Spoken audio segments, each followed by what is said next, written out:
वज़ीर आला हाउस खैबर पख्तूनख्वा में पाकिस्तान तहरीक इंसाफ के मरकजी कायदीन समेत पंजाब के पार्लियामेंटेरियन का इजलास कुछ देर बाद होगा। अरकान की आमद का सिलसिला भी इस वक्त जारी है।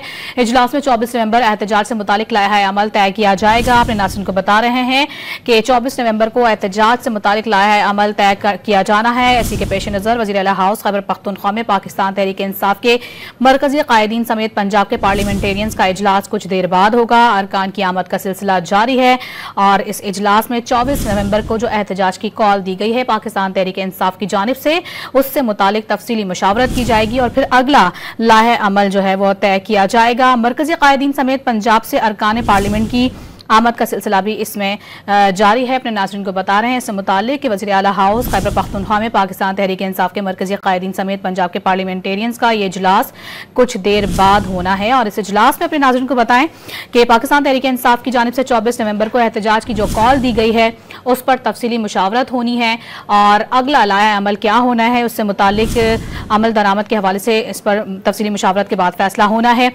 और अपने नाज़रीन को ये बताते चलें कि इस वक्त अरकान की आमद का सिलसिला जारी है। आपसे कुछ देर बाद ही पाकिस्तान तहरीक इंसाफ के मरकज़ी कायदीन समेत पंजाब के पार्लियामेंटेरियंस का इजलास शुरू हो जाएगा।